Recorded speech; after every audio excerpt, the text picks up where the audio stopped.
Hi guys, and welcome back to DVD Diaries with me, Ash. And Rachel. Yay! And today we're doing Director's Part 2.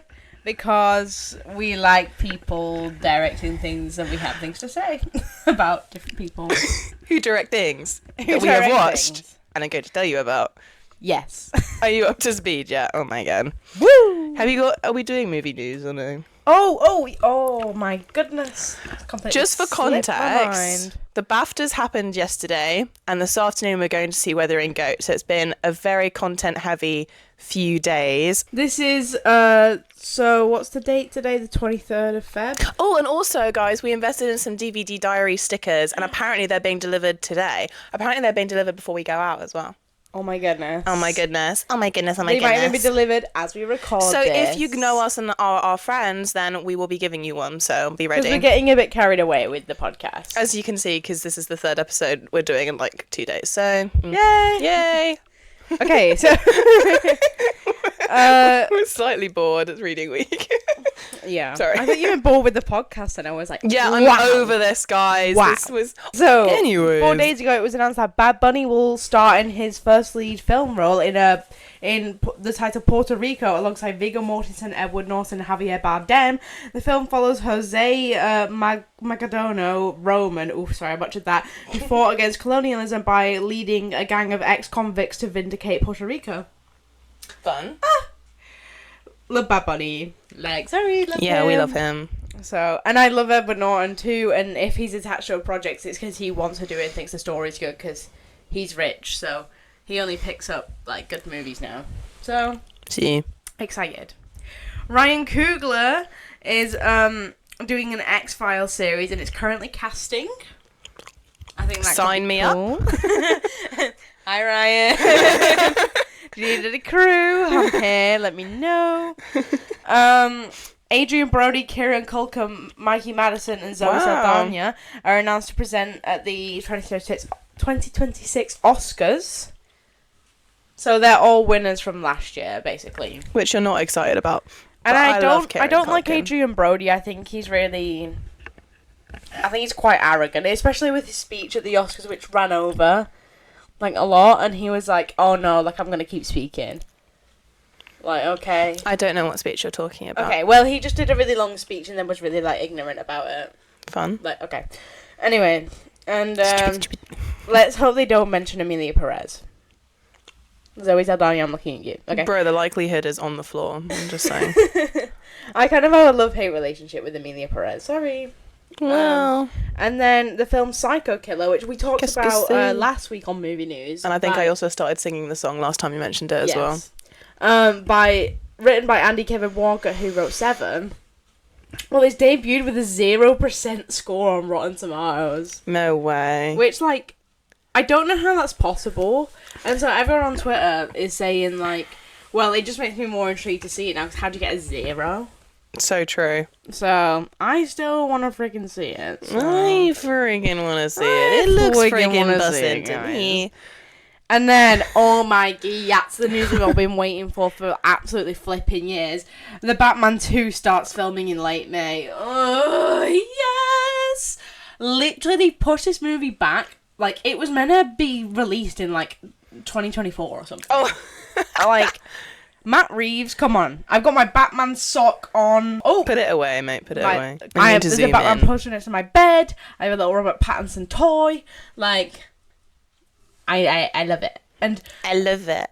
David Fincher cinematographer Eric Messenger Smith. Oh, that's not how you say his name, but I've never. Anyway. But I've never met him, so I wouldn't know. Exactly. If you're watching this, I'm sorry. You know you are. He's working on it, Fun. and so it's gonna be fun. It's gonna be fun. It's It's gonna gonna be be freaking fun. bussin'. I normally go first, so why don't you? Okay, Rachel? I'm going to go first, guys. So the director that I have picked is Andrew Adamson, who directed this one. He directed the first 2 Narnia films and he executive produced the third. And he's also the director of Shrek 1, 2. I think he executively produced 3. And he's like all of like the Puss in Boots stuff and like the new Ooh, one The that he's Last on Wish. board for. Yeah. Ooh, that one was so good. Yeah. So he's great. So Andrew Adamson. He's a Kiwi film producer, director, and animator. So he's like one of my favourite people. And he started in a very small animation studio in New Zealand. And he then was recruited by Pacific Data Images before they like teamed up with DreamWorks. That's how back in the day this is. Yeah. And he served, so before he went on to direct anything, he served as a technical director and as a visual effects supervisor.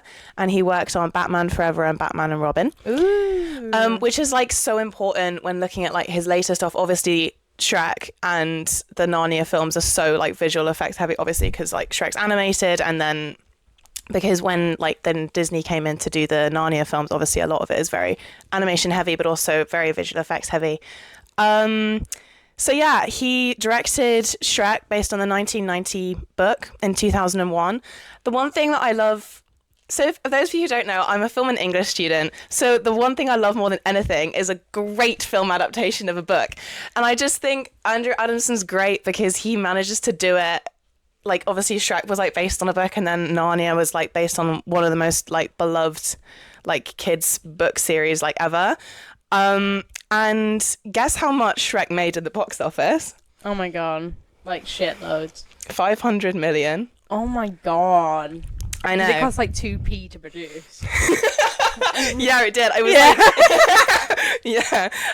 And it won. This is really cool. It won. It was the first. So like it was the first year that the animated feature category of the Academy Awards. Like it was the first year, wow. And it won the first award, and it beat out Pixar's Monsters Inc.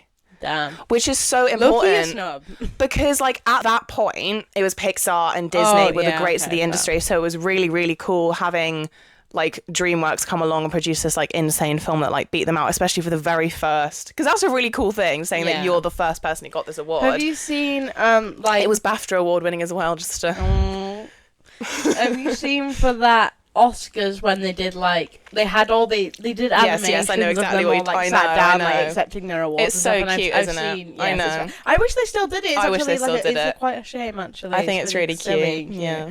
Anyway. Anyway. And then he directed the second one as well. Guess how much the second one grossed? Oh my god, one bajillion. 900 million. Oh my god. I know. It has one of the highest openings ever. It opened to 100 million on its opening weekend. And that was in 2004.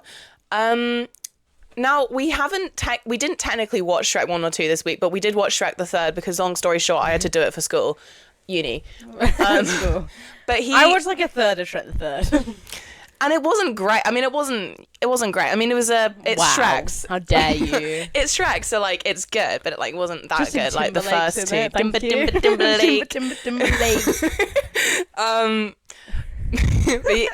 he executive produced it. Did he? Yeah. Bro. He did. He's behind all of the Shrek stuff. Did I get into that later? But he didn't just direct the third one because Walden Media and 20th Century Fox had taken him on to do the Narnia movies. So he directed the Chronicles of Narnia, The Lion, the Witch and the Wardrobe, and the Chronicles of Narnia, Prince Caspian. The Lion, the Witch and the Wardrobe was the third highest grossing film of 2005. It opened to 795 million. And he co-produced, co-wrote, and directed it. Damn. That's the other thing I love about him, is that he usually, if he's directing something, he's probably writing it and producing it and the rest of it. Academy and BAFTA award winning for the makeup. And then he directed Prince Caspian in 2008, which made 419 million. And then he went on to produce The Voyage of the Dawn Treader as well, which is the third movie that we didn't watch this week. Why didn't he direct it?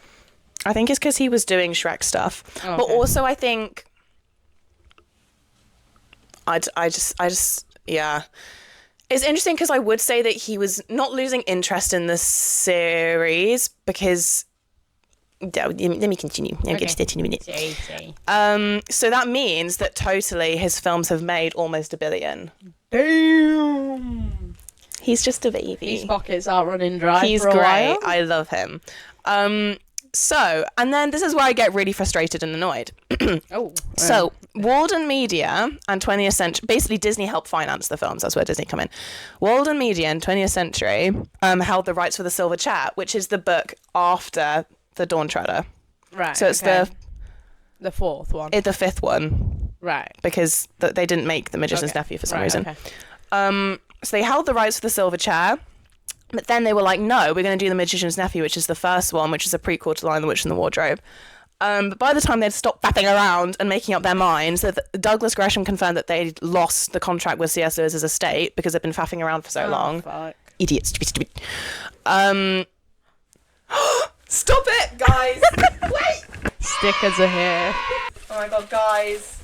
Oh, they're so Shut the frig cute. up. Look how cute and tiny they are. Shout out to my friend Izzy or Adox Ace Who made or the- Izzy on Instagram. Yeah. Who made the Who logo? designed this, guys? That's it. And then where was I? I have no idea. Cool beans. Oh, they lost the. Oh yeah, they lost the rights because Right, they're stupid. Basically, and it was really sad because I remember for such a long time my dad would like come to me and be like, "Oh, I think they're gonna make the Silver Chair," and I was Oh, like, bless. "Oh, really?" Because guys, the Chronicles of Narnia, I literally love with my whole soul. I have the extended edition of the Lion, the Witch and the Wardrobe here, and when I say extended, Ooh. she's quite extended. Jeez. And it's got an extended version of the movie. It's got the behind the scenes, and it's got a documentary about C.S. Lewis, Damn. and it's got another behind the Ooh, scenes. bring back DVDs like this, like the whole shebang. Oh, companion guide. Isn't that so cool?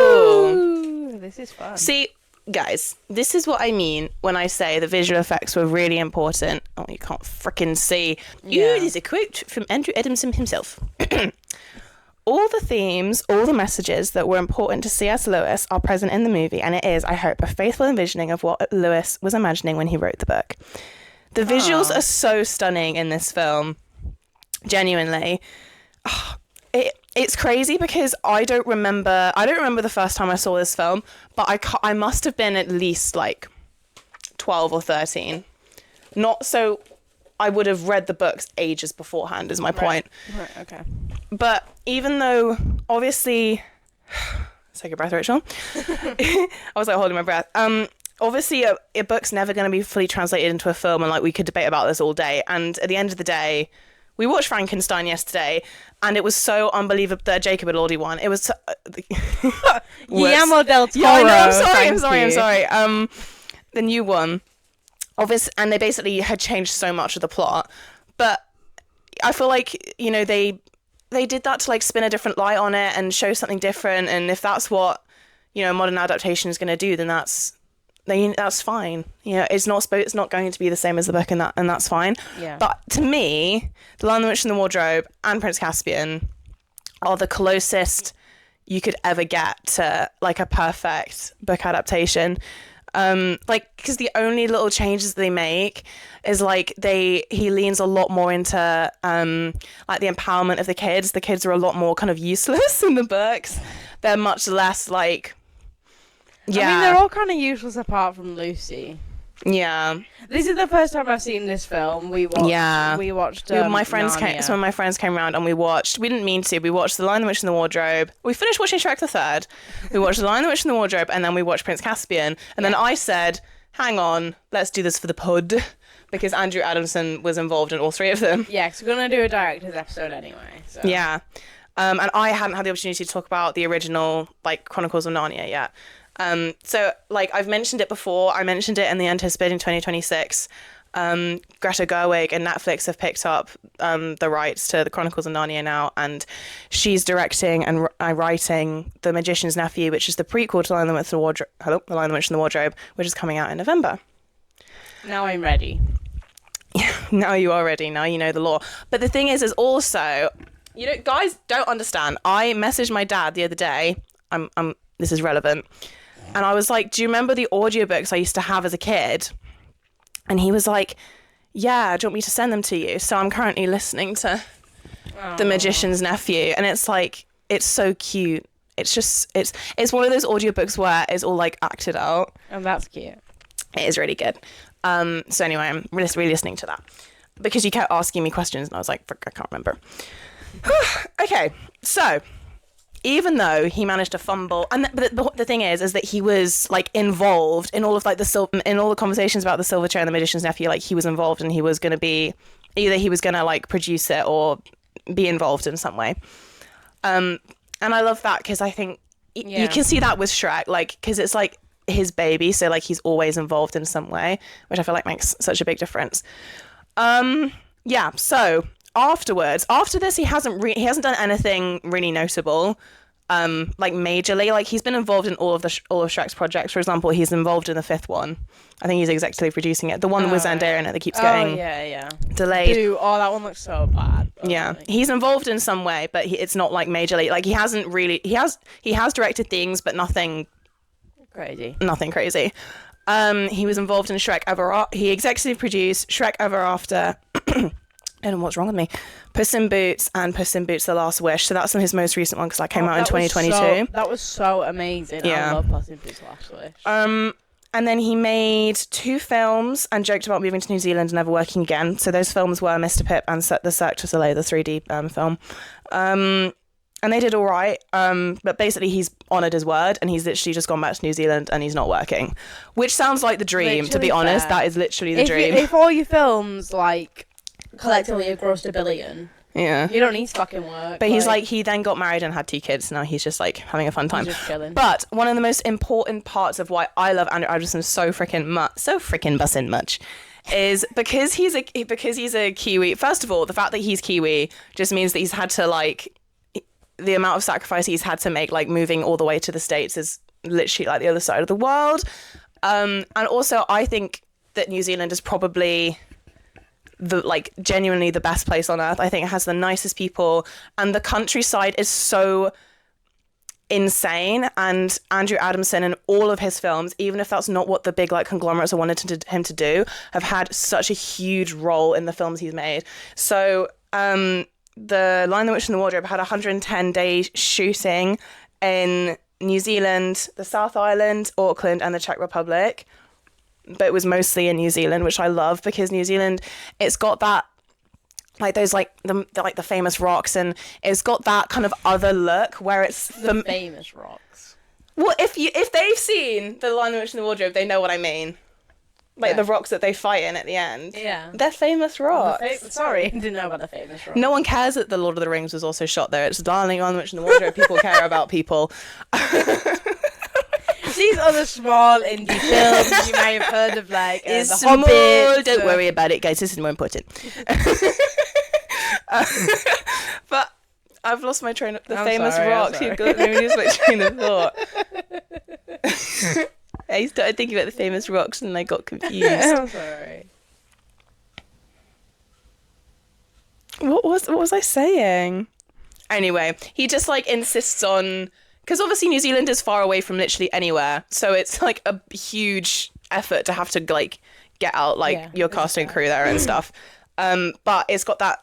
I feel like it's a bit uncanny because it's so like England and it's so like, except it's slightly not. It's uncanny. It's slightly other because obviously it's the other side of the world. So for me, it's like it's all like the best bits of the UK put into, like, one little country. So it's like it's got the same, like, it's so weird because you have, like, you know, like, little farms and, like, the rolling hills and the lanes and everything is, like, the same, but then you've got, like, freaking, like, Kiwi birds and bullshit, right. And it's like the hill and, like, they don't star in the movie. They don't star in no, but New Zealand, just the look of it is just got that. The wilderness. It's got the look. It looks like the whole thing looks like a fantasy. That whole country is absolutely unreal for a tiny little island. It's got some of the most visually beautiful, like, stunning scenes in the world. And so making, like, the Chronicles of Narnia set there, it works quite well. So Prince Caspian was shot a lot in New Zealand as well, despite headlines claiming that Disney wanted all of it to be shot in England. This is what I mean. So it would have been, like, very I mean, assuming that these headlines are, like, in truth, they're, like, just alleged early headlines from, like, probably the Daily Mail or something. Ew. So it would have just been quite tricky to say to, like, a massive conglomerate like Nuno went to shoot at, like, in New Zealand. But I love that because all of his stuff has got stuff that's, like, shot in New Zealand, which I think is really, really cool. Yeah, and something else that I think is kind of interesting is I actually think that Andrew Adamson's name remains quite small and unknown.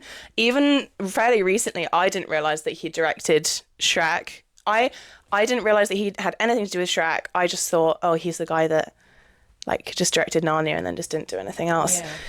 And Mark Johnson, who I guess was... because they are so different, though. Yeah. Like, I mean, they're both fantastical, but they're so They are different in crazy tone different. and everything, and obviously visuals. So. They're different, but what I love about his writing is that he manages to find these like moments of humor in all of it. Like in Lion, the Witch and the Wardrobe, you have like the beavers, who are like the best things ever, and then in Prince Caspian, I mean, obviously they're found. A lot of this is founded in the books, but he manages to... It's like the modern humour where like they literally make Mr. Beaver like this massive geezer, and then cast Dawn French as Mrs. Beaver. It's so funny. And then in the second one, like Reaper Chief, they really managed to bring out... His writing really managed to bring out this like extra level of humour, even when things are really, really dire. Like in the second one, Prince Caspian, it gets a lot darker and it's very battle heavy, and that's probably why it wasn't as successful, because it kind of loses the whimsy and the kind of fantasy elements. Suddenly it's dark, and suddenly it's like a whole... Spoilers, suddenly it's like a whole like battalion of like Narnians that are being like captured in the castle and like all shot. It's my first time watching both of them. Obviously I'd heard about them like forever. They've been on in the background of like my whole life, just like one of those on the telly or whatever. But I never sat down to watch them. The first one I found the first one like really beautiful, like all the scenes in the snow. Obviously, because the kids are so young as well, it's like really whimsical, and because you're exploring with the kids. Yeah.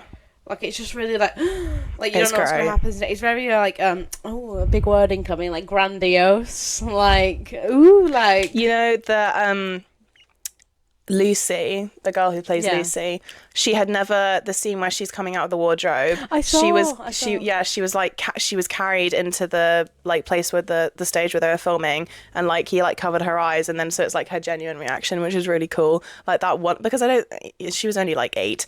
It's like tricky to get that kind of performance from a younger kid, but because she was genuinely like blown away by like how realistic it looked. She was like, oh my god. It was so cute, and her relationship with like Tumnus. Mr. Tumnus, and it was just all very like, and then Tilda Swinton added like this like really cold. It was very like Alice in Wonderland, but because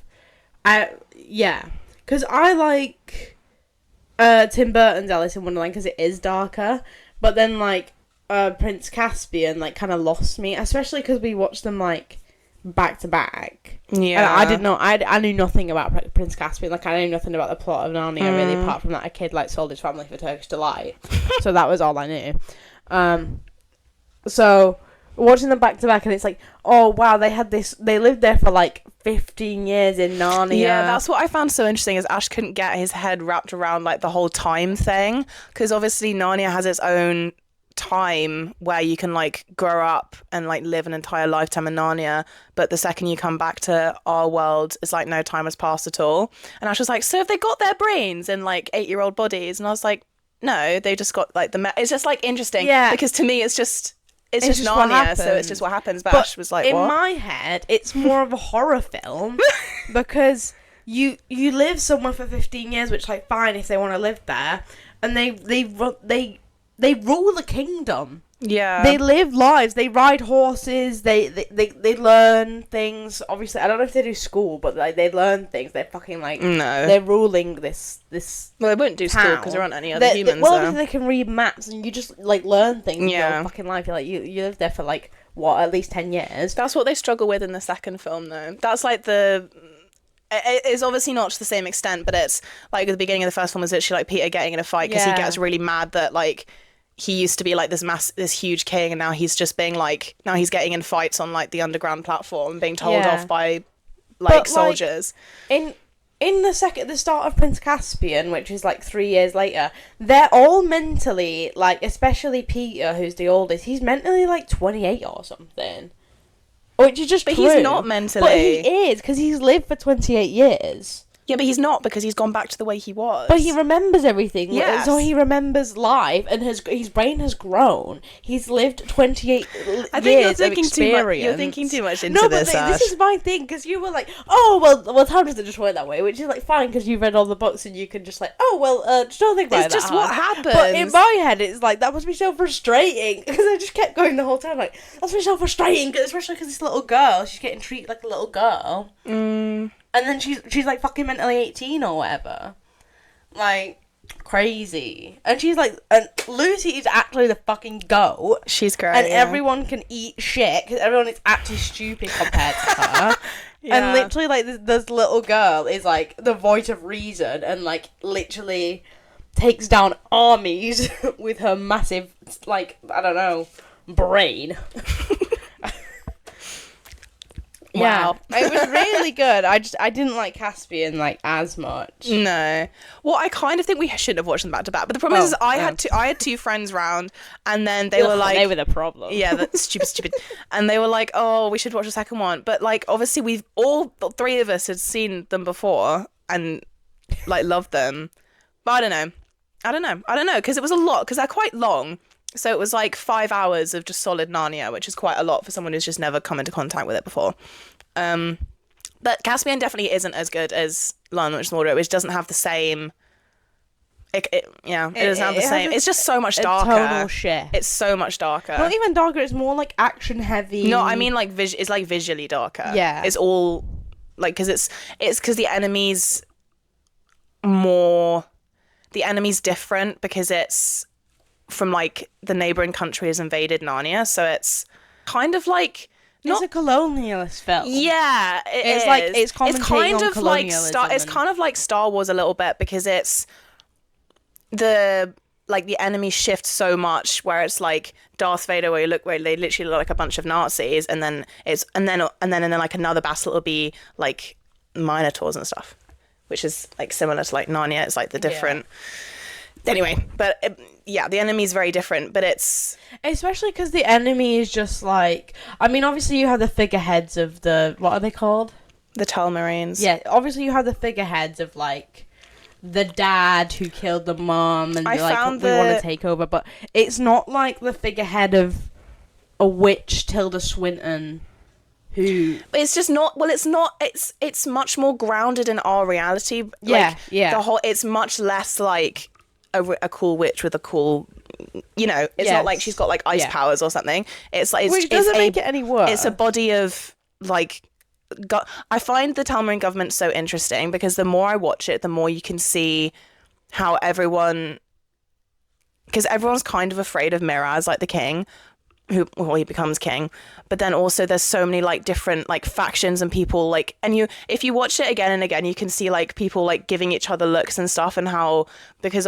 Spoilers, but there's one of the like government guys, he like betrays Miraz in the last moment so he can try and like usurp the throne basically, and you can kind of see that manifest itself a little bit earlier and just see how like unbelievably corrupt it was. It's kind of interesting. Anyway, yeah, I don't know, it wasn't any, it's not worse to ground a film in reality like that, but it's definitely different, and I just liked it less. For what it's worth, I think it's done better in the book. But okay, what are you going to do? Yeah. That's not helpful because we're not talking about the book.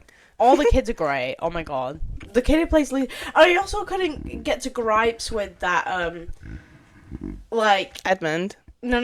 Because, Lucy. like, you'd seen these kids... I was struggled with the time. Just in my own brain, because you saw these kids like they lived there for like 15 years, and it's probably like, more. Wow, I think it's supposed to be more than that. It's supposed to be like 20. Yeah. Damn. And then they go back, and then at the start of Prince Caspian, they're like living in London again, London, and they're like gonna go to school and stuff, and they're like frustrated because they're like, oh well, we rule kingdoms, and then we have to like fucking take a book bag on the underground, which is like fair, and then they get to Narnia and like it's hundreds and hundreds of years later, and everyone's fucking dead. Everyone, like all these characters you made relationships with are fucking dead. All these locations that you like come to know and love are fucking gone. So I just found it really hard. I think it's a case where the runtime of the film limited it, because I think you could have done with a bit more of them thinking about the people that aren't there anymore. Yeah. Because they literally do just minnow it down to Lucy having one line where she's like, Mr. Tumnus and the Beavers, everyone we knew, everyone we loved, like they're all dead.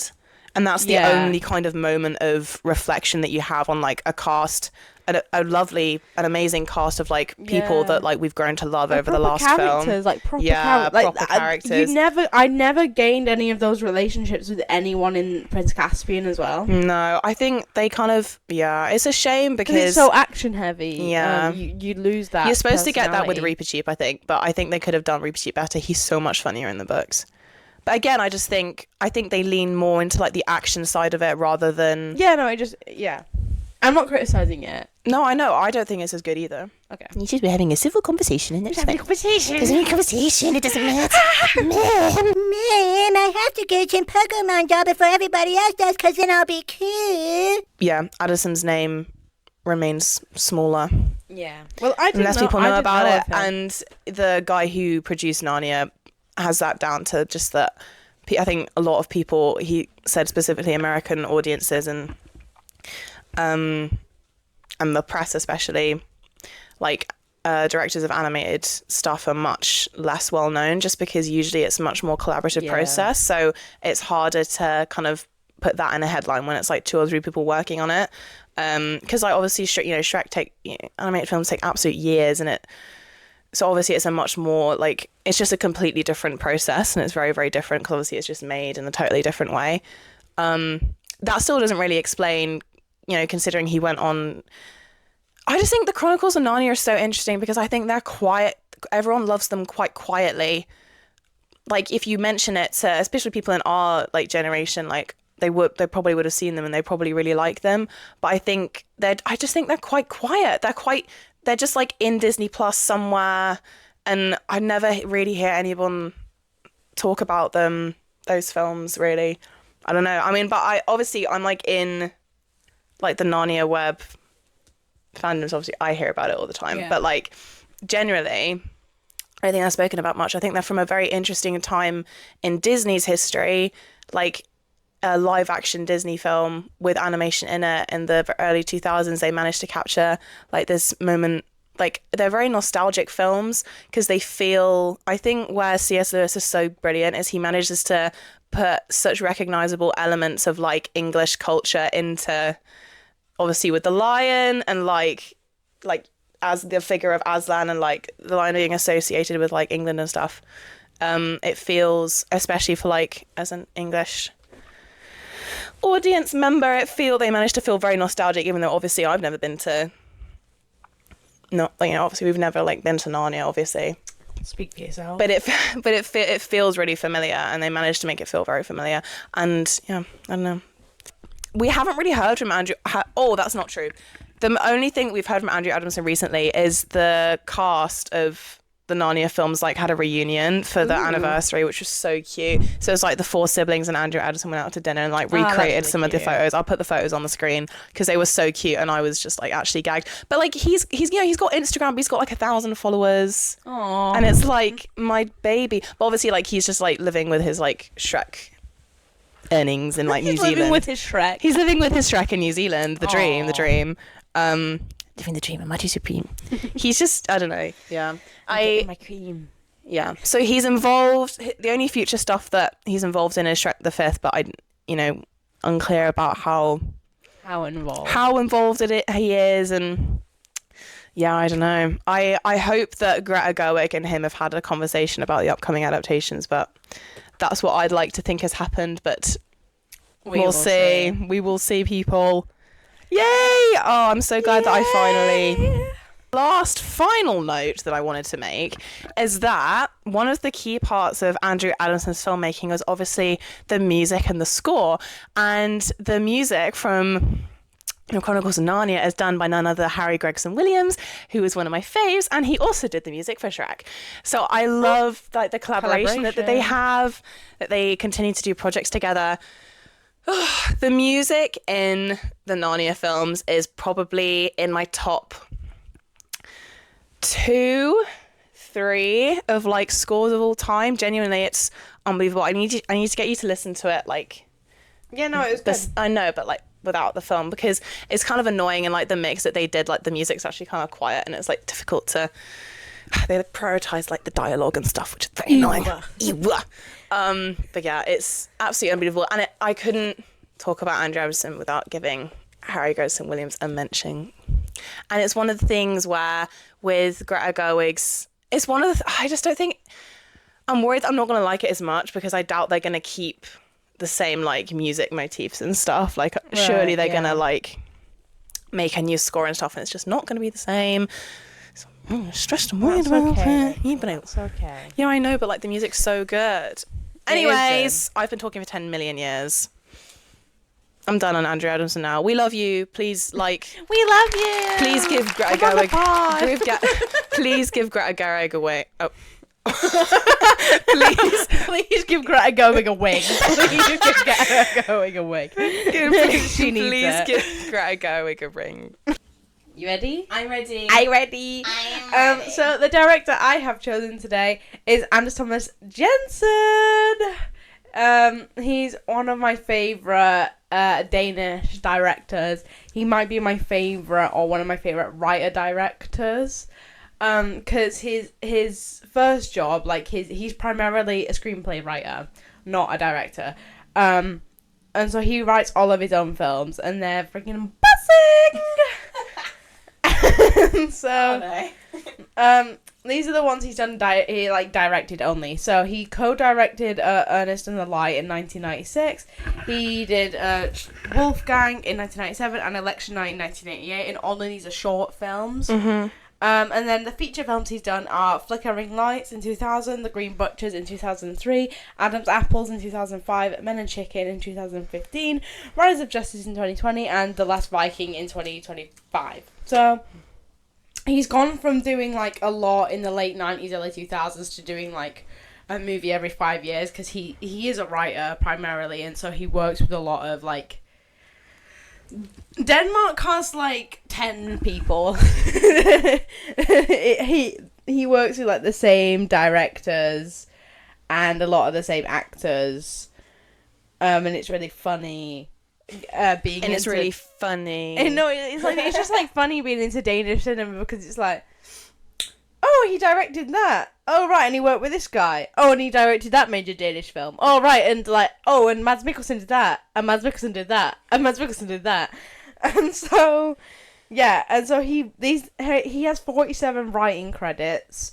And here are his, like, top on Letterboxd by popularity. So, Brothers in 2009, which is English, starring Jake Gyllenhaal. And then The Promised Land 2023. The Dark Tower 2017, The Duchess 2008, The Salvation 2014, After the Wedding 2006, and Open Hearts 2002. And most of those star Mads Mikkelsen. Like, there's 3 actors in Denmark, and one of them is Mads Mikkelsen. And the other one's his brother. No, literally. And so how I came to know Anders Thomas Jensen is I really like Hannibal. Like a lot. I can't talk about it. I love it so much, I can't talk about it. And I've liked it for 3 years, and it when I have a special interest, because I'm probably autistic and I feel like I sit out. And so when I have a special interest like that, it branches off into different things. So then I became really hyperfixated on Mads Mikkelsen, and I've seen like 26 Mads Mikkelsen movies or something.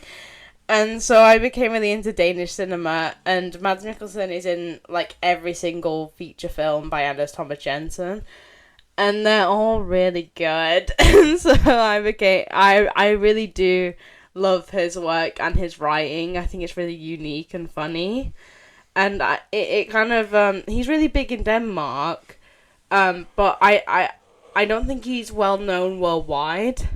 I mean, his short film Election Night won, what is it? Best live action short at the Oscars, and he got a nomination for Ernest and the Light and Wolfgang too. But he won for, I think it was for writing Election Night. And Election Night's really good, I've seen it. But I don't know, I just want him to have more, I want more, like, the Western international world. recognition. Yeah, because I think he's a really great writer, but he's really, like,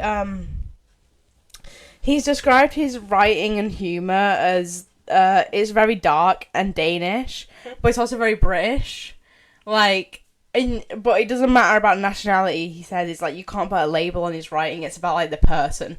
because his humor is quite dark. I feel like you have to be a certain type of person to be like, ha ha ha, I get it. I get the joke. Not that it's some like elite club, but Did Ashes a bite off? no. But it's like, you guys wouldn't get it. You wouldn't understand his humor like I do. But it's just But like, sometimes that's the case. Sometimes if you get it, you get it. And if you don't, you don't. yeah, It's just you just. it's very specific, dry, dark. Yeah. Like, not for Oh everyone. my god! It literally says like. Oh yeah, for Men and Chicken, it says extraordinarily dark comedy on the DVD. Come on, camera. Oh, what the hell? What the hell, boy? What the hell, And so boy? his first film, Flickering Lights, it stars Mads Mikkelsen, Nikolai Lai-Cass, Sophie Garbel, Ollie Thumthorpe, Eldritch Thompson. I'm sorry if I butcher these names. There's a lot of Danish names that I'm going to say, and I'm not Danish. I tried to learn Danish for a month. For Mads Mikkelsen. No. I just get... No. I just get hyperfixed on things. But, like, I can't, like, do it because there's, like... You have to make certain mouth sounds and my throat just couldn't do it. Yeah. Like, it's like... Ugh, and, like... That sounded French. A little... yeah. We'll just stick to English for now, guys. Sorry, guys. No Danish episode of the pod. And so he works with these collaborators that I mentioned, like those actors, a lot, like especially Mads Mikkelsen and Nikolai Lai-Cass, and Nicholas Bro came later as well, and he worked with him a lot. And I just love that he works with the same cast. Even though he doesn't have much choice. No, he well, now he does have choice. Yeah, okay. Because he's like big boy, like he's big You need to time. stop calling people big boys. No, he's like big time director, like, and writer. He can cast who he wants. My but boys with the big leagues he now. just He's wants with the to go big boy with directors. his, like, it's very much like, and when Mads Mikkelsen's talking about his Danish project, he's like, I just want to work with my friends. Oh.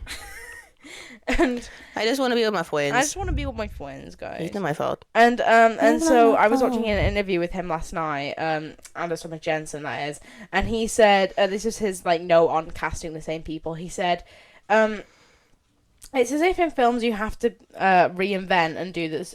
Let's have a stroke. Let's have a stroke.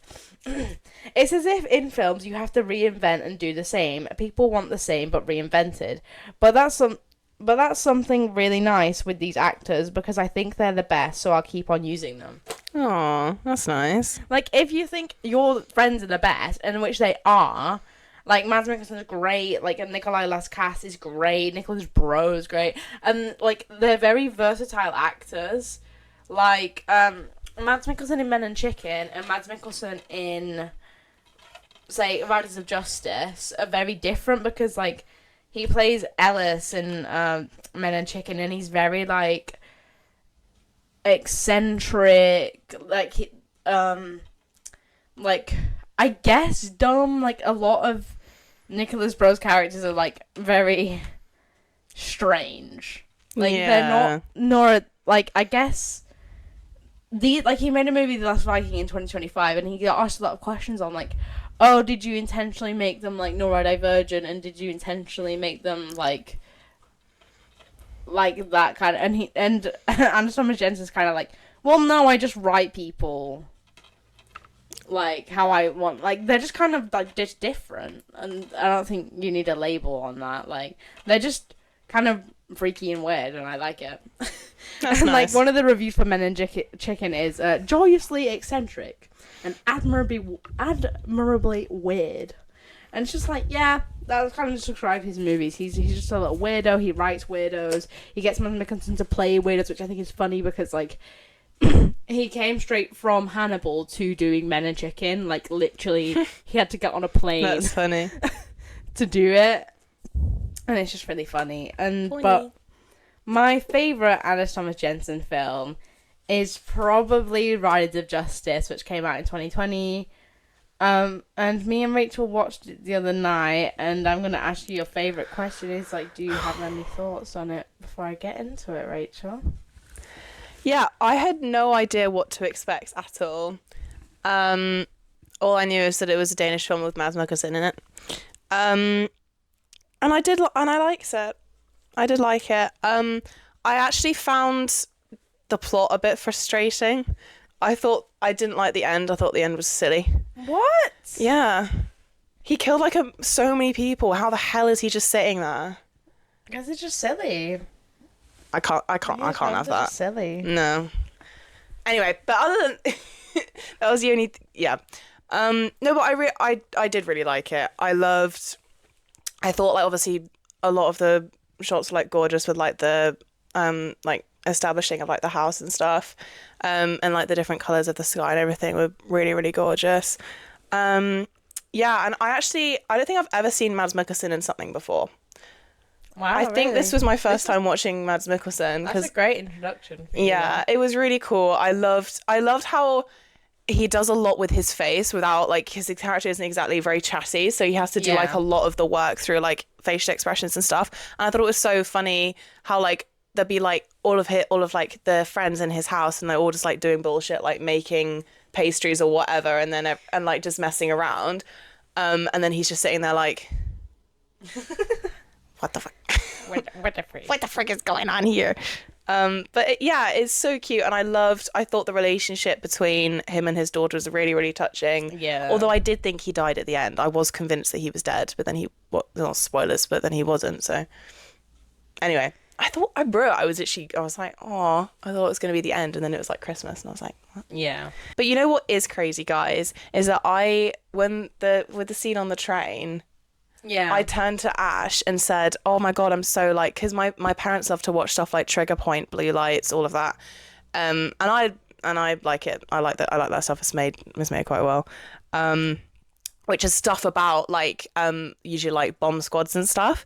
And like one of my favorite scenes is where there's like, an IED on a train. And like, it's a really cool like sequence. And I can't remember which show it's in. It's probably in like Line of Duty or something, I can't remember. But basically there was a scene in this film on a train and some guy like put something in the bin, and I turned to Ash and said, oh, I'm so like Trigger Point pilled because I think that's a bomb. And then it was, and then like the train exploded, and I was But like, it wasn't. no, I know, but like it was like the train still exploded. It was a key part of like them finding out that this train crashing wasn't a coincidence basically, and someone had planned for this train to crash to kill a gang member who was on the train. Yeah. And I just think that I'm really clever and everyone should bow down to me. That's all. Well done, Rachel. I'll read the synopsis because obviously, like, I don't know if anyone's watched it, so if you haven't, the logline is someone is going to pay. Ooh. And so the description for this film is Marcus returns home to care for his daughter when his wife dies in a tragic train accident. However, when a survivor of the wreck surfaces to claim foul play, Marcus suspects his wife was murdered and embarks on a mission to find those responsible. I think we could have done with more grounding with like him and his wife's relationship would be my only maybe. I get it because we don't really know the mum very well at all, but all we see is like their grief, and I guess that I think I would have liked it more if we'd had like more from like the mum and like how she affected their, or like flashbacks or something, you know. I mean, maybe I don't really think the film was about that, but I think if it had been more about that kind of thing, I think I would have liked it more. I think I like the concept of a lot of Anders Thomas Jensen films is about found family.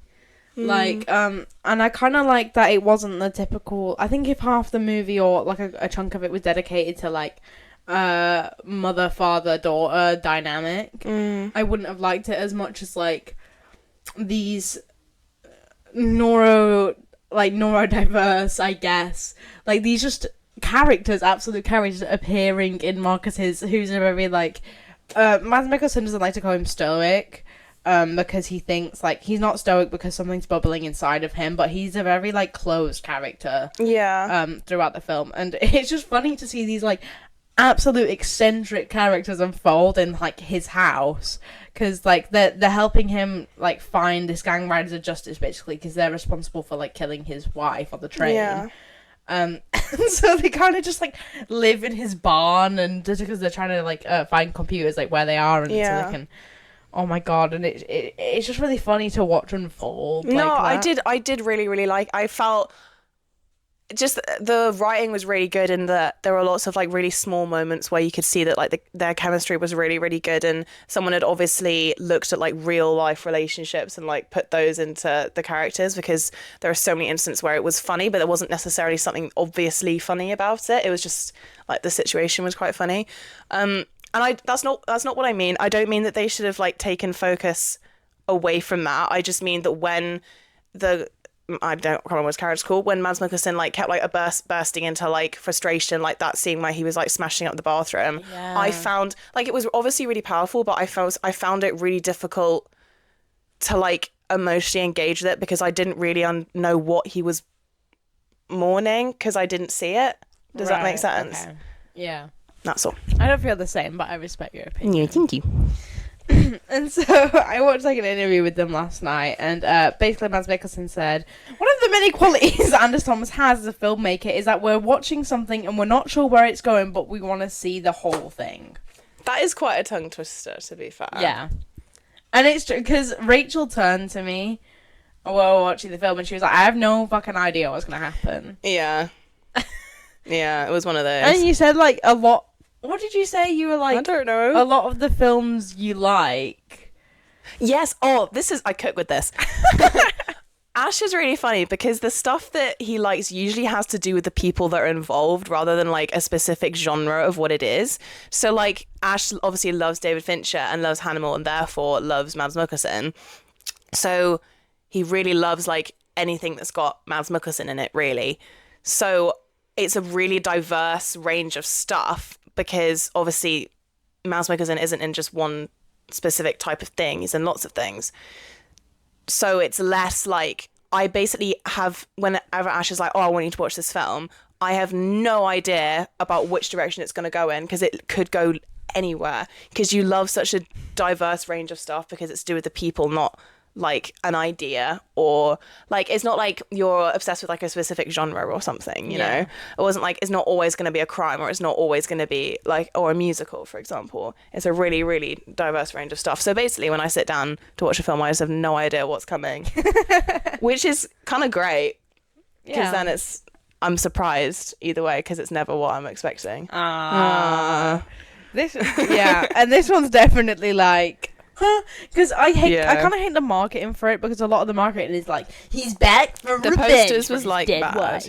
Like fucking Taken or something, and it's like, well, no, it's not that. It's not the point of the film. Obviously, it's actually just about like a bunch of traumatized babies like living together and trying to deal with that. And oh my god, it's just so sweet. It's so sweet. I love how Anders Thomas Jensen like writes and directs, because obviously like he's worked with this cast for years and years, like from Flickering Lights, like they're just weirdo, they're all traumatized weirdos, and I just like that it's always like, oh, let's come together and live in our little house. And they have this they kind of save this Ukrainian sex worker who's been like trafficked his whole life. So random. And it's so random, and they kind of just save him, and then he's in the house like vacuuming, and they're all like making bakeries together, and like he gives Matilda, I don't know, she's not Marcus, her dad doesn't want her to believe in God and Christianity, but I forgot his name, but he like gives her a cross necklace, and he's like, you look beautiful today. And Marcus is really scared of his daughter getting fat, and they're like all feeding her ice cream and saying like, look your dad in the eye and tell him you're not afraid of being fat. It's just really fun. So it opens in Danish cinemas on November 19th, 2020, selling 150,486 tickets for opening weekend previews, beating out Another Round for best-selling opening weekend in Denmark that year.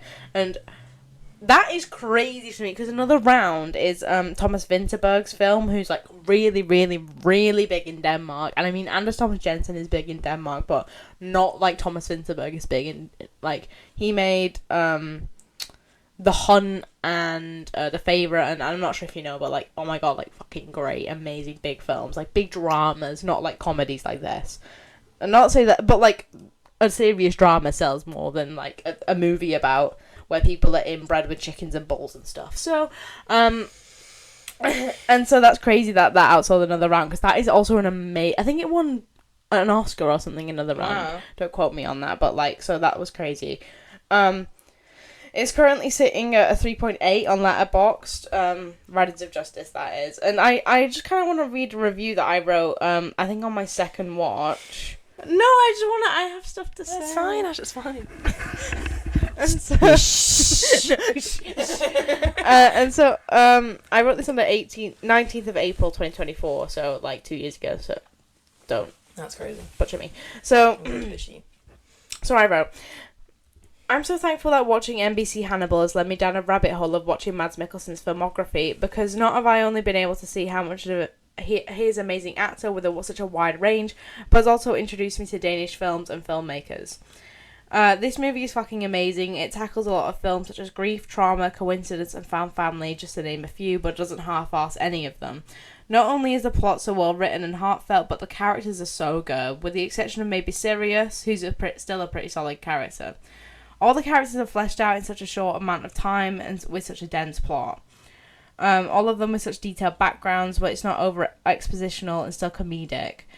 I legitimately couldn't stop crying all the way through, whether from heartwarming or heartbreaking moments. All the actors were amazing, and though Mikkelsen is the lead and gives a wonderful performance, all the performances seem equal for the main couple of characters. I honestly finished this film and I can't wait to watch it again. I can't even fully explain how much I loved every aspect of it, but all I will say is the fucking cinematography was insane. I also love the costuming and set design. So that was on my first watch, and I've watched it 3 other times since then. I just think it's so sweet, such a heartfelt film, which is weird because people are like getting like gunned down, and it's quite gory at times. A lot of his films can be violent and gory, like for example, The Green Butchers is literally about like 2 cannibals who end up like no, they're not cannibals, but they end up like working at a butcher's, and like they end up like killing people accidentally, so they sell their meat, and everyone's like lining up because he just wants to, like, Mads Mikkelsen's character just wants to be a butcher so much, and everyone's like, your meat tastes like shit. Like, no one wants it. But then when they start killing people are like lining up down the block, and he's like, what, people are buying my meat. And like, they're quite dark themes of like knowing cannibalism. So, like, but it still manages to be funny and like quite heartfelt, because you actually feel bad that no one's eating his like fucking shit meat. Oh my god. And so yeah, for Riders of Justice, there's a possible remake in the works, which was reported in 2024. Wait, when was this film made? 2020. And there's a remake in the works? Yes, English language.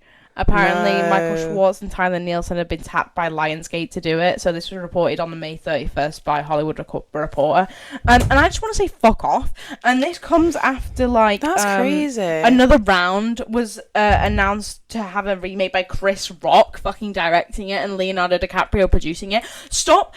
Actually, as someone who loves Danish cinema and is, like, quite into it and, like, amazing... I want to, like, amazing Danish filmmakers like Nicholas Winding Refn, Suzanne Beer, Thomas Vinterberg, and Nikolai Arkell, and so many others. Stop remaking fucking Danish films and even non-English language films. Like Parasite is having a remake in the works. Like, this film just came out in 2020. Another Round came out in 2020. You cannot remake this shit. These are perfect, absolutely perfect films written by, you know, amazing writers and directed by amazing directors. You don't need to fucking remake them less than 5 years later. Like, literally, why I don't understand. 'Cause if like Western audiences just make the films like more available in Western countries, like have a fucking cinematic release. I still haven't seen Anders Thomas Jensen's latest film, The Last Viking, in cinema, which also stars Mads Mikkelsen and Nicholas Lee. I was gonna ask that. Yeah, Nicholas Lee Cass. I'm sorry if I'm butchering his name. I do love him. Because I haven't seen it, because it's literally nowhere in UK cinemas, absolutely nowhere, and it's not out on digital yet, and I don't even think it's out on DVD. And like, Yeah. Stop. I don't want to see the fucking remakes of the films. I want to see the films. Yeah. That's my note. So the end. He's really great. And I want to see the fucking Last Viking. He's really great. Yeah. It's about, like, Mads Mikkelsen thinks, like, he's a part of the Beatles. What? It's all of his films are so what stupid. the hell, man? Like, that's not what that's what the title would suggest. I'll show you the trailer later. It looks so funny. I want to see it so bad. If anyone knows where I can watch it, give me the link. Give me the DVD. I'm excited. So you can write it in my diary. Because it's reading week. Yeah. Happy reading week, everyone. Happy reading week. We're locking in with our DVD diaries. Yes, always. Look at this. We've locked in with films as well, so in a future episode we should say what films we watched in February, because we've been watching some absolute bangers in preparation for award season and things. I've got some ideas. Ooh. But I'm not going to tell them now. Wow, okay. We schedule a meeting. We do a meeting. Technical meeting. We We also don't spend any time with each other. No. Okay, thank you guys so much for watching this video. Tell us, like, have you seen these films before? What do you think? Also, what episodes should we do in the future? Because we're always open to new ideas. Yes, follow us on Instagram. Letterboxd, all of it. Letterboxd. Subscribe, I'll watch make a our TikTok at some YouTube point. shorts, which are currently going viral. So viral. Viral. Okay, we love you guys. Okay, love you. Bye.